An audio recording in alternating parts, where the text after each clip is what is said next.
dimanche de printemps, quand on allait à Robinson, danser sous les lampions tremblants ou s'allonger sur le gazon. Comme des oiseaux dans les buissons, on s'embrassait à chaque instant. Quand on allait à Robinson, les beaux dimanches de printemps. Comme je t'aimais, comme on s'aimait, et puis le soir je me souviens, sous les guinguettes comme on chantait. Bonjour Pascal. Bonjour. Ça va? Heureux de vous accueillir. Bah écoute, et d'accueillir autant de monde dans cette bourse au WEX. Il est 11h moins Il est quart 11h. et ça passe son plat déjà. Ça passe au point. On peut vraiment dire qu'on est heureux. Un club qui organise une petite bourse, qui a commencé très petite et qui Donc maintenant... vous êtes une ASBL? Nous sommes une ASBL, donc ça s'appelle le Moto Retro Femmes Ardennes. D'accord. Et notre but est principalement de promouvoir la moto avant 1960. D'accord. Donc nous organisons la bourse, qui est vraiment l'événement phare de notre année, et deux balades annuelles, donc une au mois de mai, une au mois de septembre. Toujours réservé aux motos d'avant 60. Réservé aux motos d'avant 1960. D'accord. C'est vraiment notre fer de lance, et nous l'organisons de telle sorte que même un véhicule de 1910, 12 puisse aussi venir rouler. Ça veut dire que tout est fait pour accueillir ce style de véhicule. Il y a camion-balai, il y a service de dépannage, la convivialité, mais ce qu'on insiste surtout, on aime la moto, mais on aime aussi l'amitié et la convivialité. Oui, mais en fait, ça fait partie du monde de la moto. Je pense que ça fait partie du monde de la moto. On est tous des vaccinés oui. au gigler de 12. Oui, ou même un peu plus gros quand il y a moyen. Voilà.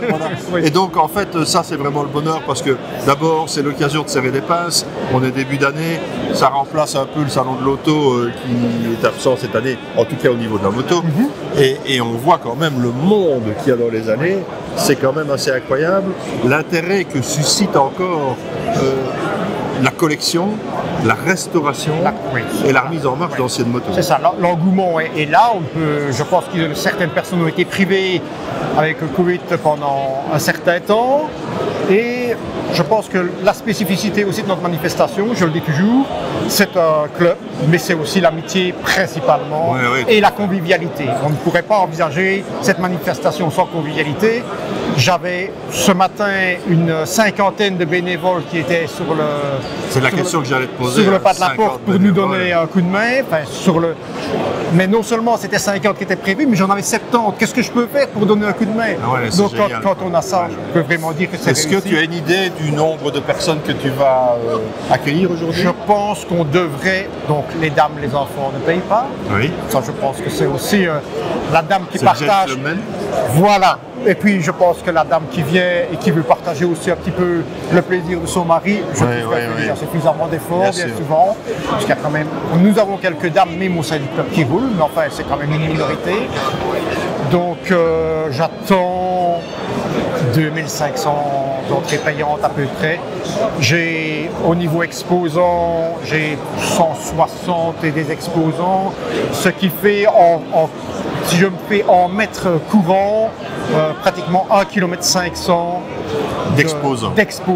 Donc vous faites x2,5 et ça peut vous donner une petite idée des mètres carrés au sol. C'est la seule organisation que vous faites sur l'année? Au niveau bourse, c'est la seule. D'accord. C'est la seule.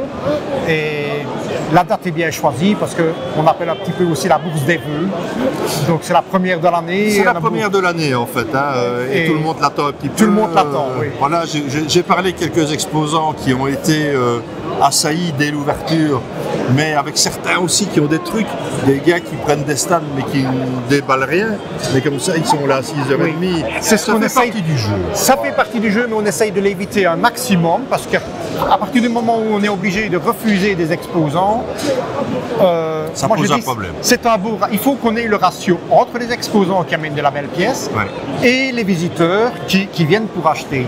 Donc si on arrive à avoir, je vais dire, 15, 20 ou 50 gars qui disent je prends 1 mètre ou 2 mètres pour venir exposer, qui viennent sans pièce, ça fait 50 mètres de trou dans la pièce, dans le hall, alors qu'il y a des gens qui paieraient bien volontiers. Voilà, ce n'est pas notre but premier. Notre but premier, c'est vraiment qu'il y ait un maximum de pièces à disposition. Voilà, et ça, on voit bien, comme on dit, ça chine.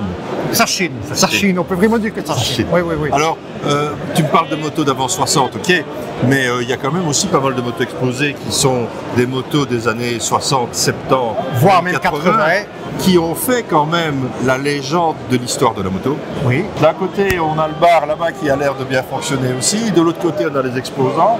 On a une exposition de vieux véhicules ici, certains militaires apparemment. Mais voilà, donc cette année-ci, on a voulu faire... C'est la première année qu'on organise une exposition. Un thème en fait. Un thème. Parce que les autres années, de nouveau, si on fait une exposition, ça prive certains exposants de pouvoir venir avec de la pièce.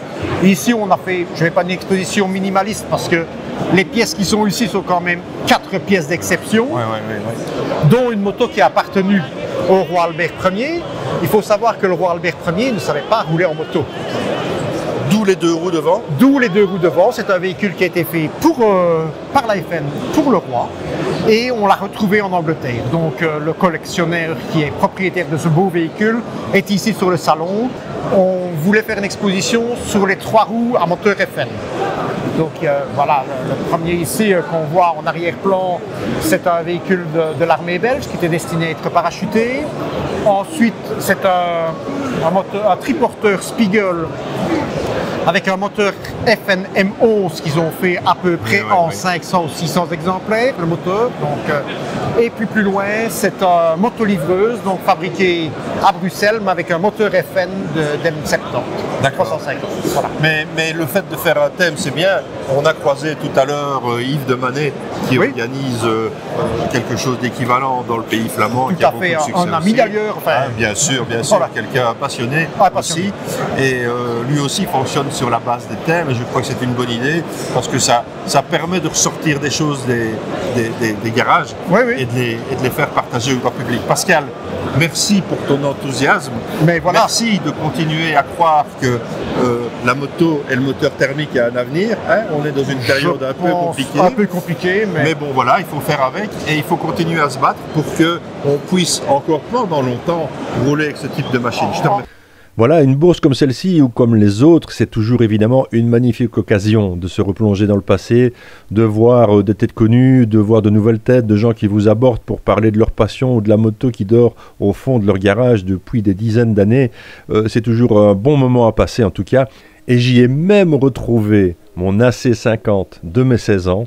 Cette machine, je l'avais payée 22 500 francs belges, donc un peu plus de 500 €.